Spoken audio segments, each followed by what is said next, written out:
Today, join me for a bit of a homecoming as I take an American Airlines 777-200 from London to New York in business class. Why is it a homecoming? Well, aside from the fact that I'm from New York City originally, this is the airline, and really the airplane too, where it all started for me doing frequent flying, maximizing points and status, learning how to travel the world for not much money and in style and comfort, starting when I was 18. This American Airlines 777-200 is my most flown airplane by far, with dozens of flights, and London Heathrow to JFK is one of my top routes of all time as well. The business class certainly looks different now than it did back then though, and these days I hardly ever fly American Airlines. So let's check it out.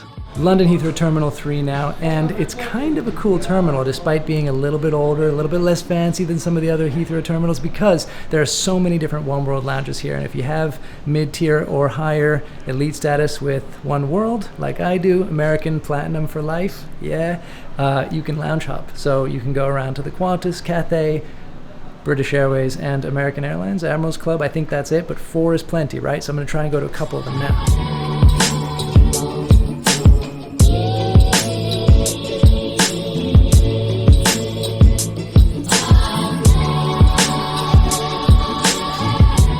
Alright, I'm kind of wandering around aimlessly in Heathrow Terminal 3 now because I'm trying to find good places to film these little to-camera bits. So here's a wild number for you. 34% of all my flying, lifetime, it's around 2.5 million, has been with American Airlines. That's 791,000 flown miles with American Airlines. And if you add in the other oneworld member airlines, British Airways, Cathay Pacific, JAL, Finnair, Qantas are the big ones for me, that goes up to 60-something% of my total flying by distance. So oneworld is really my home airline alliance, even though these days I don't fly them as much because being based in Sweden, it's a little bit less of an obvious choice, and I'm out there trying to fly every airline out there if I can to do new videos. It's really fun for me to be doing a London, New York on American Airlines for the first time in years because this is kind of where it all started for me. I was starting university in New York and part of my immediate family was living in England, and so this was a route that I frequented, and I wanted to figure out how I could do it as comfortably as possible with some priority. And at the time, American Airlines and its Advantage program had these challenges you could do to get elite status. So I got gold, and then pretty quickly after that I got platinum, and there was no going back after that. It was how I traveled so much better than I thought possible with a very limited budget. So for me, it's really the route that started it because I was on this one the most. I flew American a lot to different places too, like to Tokyo and around the US and eventually South America, everywhere they flew. But this was really the route. And I've flown it dozens of times, but it's been years. Usually I don't connect through London anymore to go to New York. So it's kind of cool.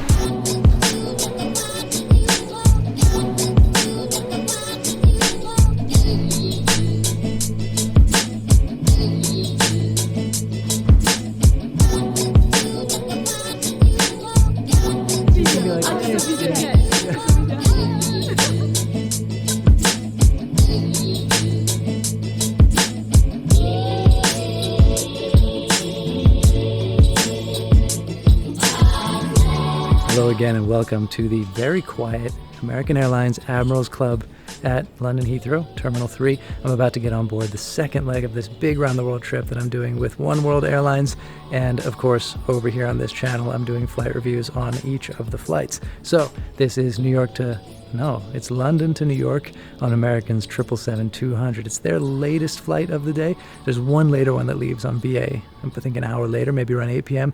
It'll get me in New York about 10 p.m., which will feel like 4 a.m. my time. Should be interesting. The shooting from here may go downhill a little bit, I have to warn you, but I'll try my best. Super friendly staff here at the Admirals Club. Admirals Club agents, people working those desks, are famously great, some of the best in American's system of employees, and this was no exception. They were nice, and they took an interest in the cameras. That was fun. So chill here for a few minutes, and then it's time to go over to the boarding gate, which I think is not too far away, and get on this American 777, which I haven't actually set foot on one of these American 777s, especially the 200s, in, I don't know, 4 or 5 years possibly. I think I flew a 300ER more recently, like 2.5 years ago, but it's been very few flights on American in general in the past 5, 6, 7 years, and kind of nice to come back to it. I hope it's going to be a nice flight, and it's a late one, so I guess people will get tired, go to sleep. It should be pretty quiet, I guess. Hopefully they have some nice mood lighting so that it doesn't all look like that kind of late night, drab, older aircraft lighting situation. I can't remember if the 777-200s do. I think they do. I think they installed that stuff later on when they did the new seats. So, let's see what there is to discover. Let's go do it.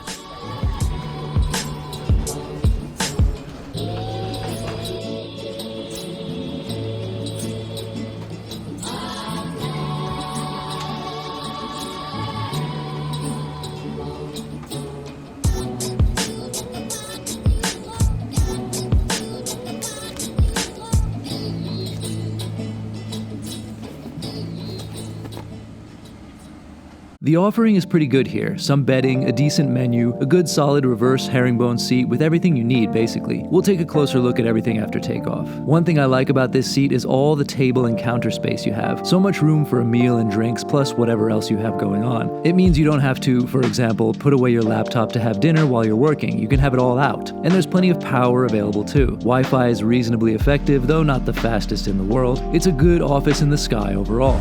Right, nice. On board the American 777-200. I don't think I've actually ever flown in these seats because the last time I'd flown a 200, it had been a while before then, and I'd flown one of those other types of seats they have.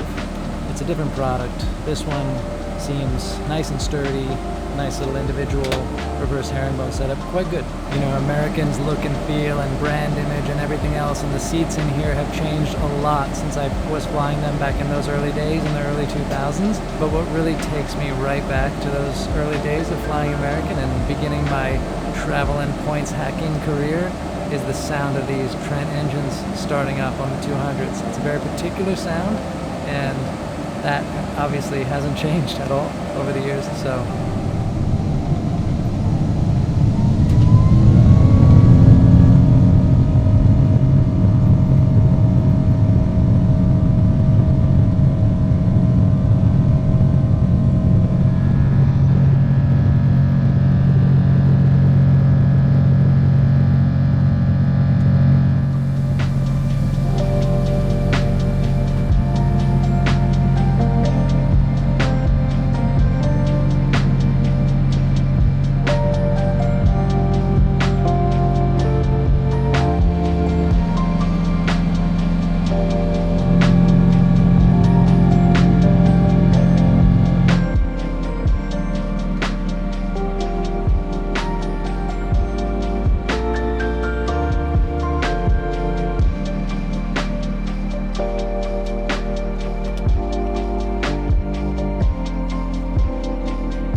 The dinner service was quite okay too. It's not among my top airplane meals ever, but it was all fine and good.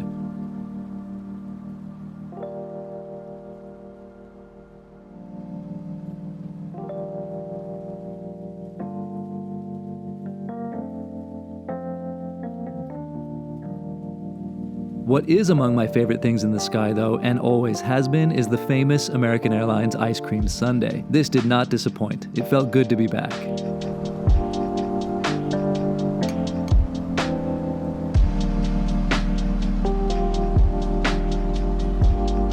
The bedding is pretty good too, though there's no mattress pad or topper. The pillow is good and solid, and the blanket does the job. I took a little nap on this late departure, and I was comfortable.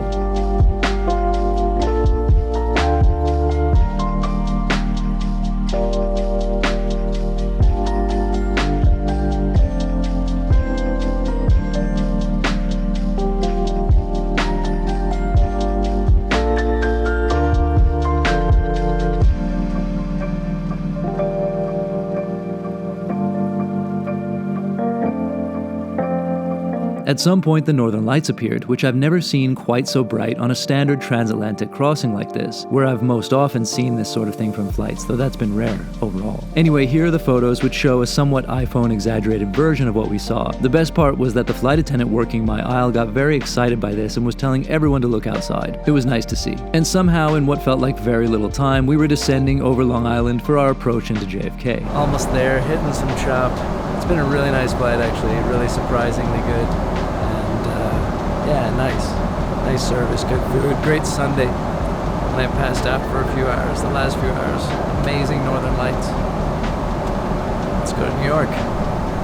I had heard lately that American's premium cabin service had become really poor, and I was kind of afraid to see that for myself because I remember a time when AA was actually really quite good and trying to improve. So this was a pleasant surprise. Was it as good as some of the best airlines in the world? Probably not. But it was a perfectly good offering with everything you need for a 7-hour business class flight across the pond. I'm curious if you've flown similar flights with them lately and whether you've had the same experience or found something different.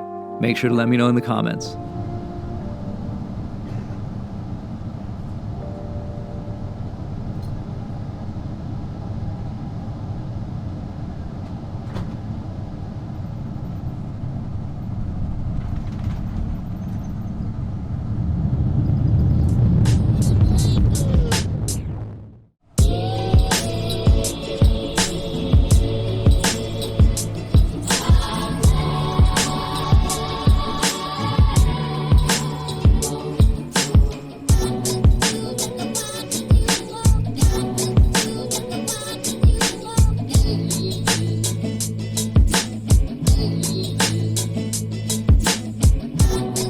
Quite a nice flight on American Airlines, and I'd heard some negative reviews of them in recent years, and it's been a long time since I flew them with any regularity. It's been a few years since I flew them at all, so I wasn't sure what to expect, and I was pleasantly surprised by just about every aspect of it. The seat service was friendly, the food was quite good, the ice cream sundae really topped it off nicely, and it was nice to be back on the 777-200 flying Heathrow to JFK. Now I'm here in New York. Hope you enjoyed coming along on this one. And see you next time for the Alaska Airlines 737 Newark, Los Angeles. In a couple days' time for me, next week for you. See you next time.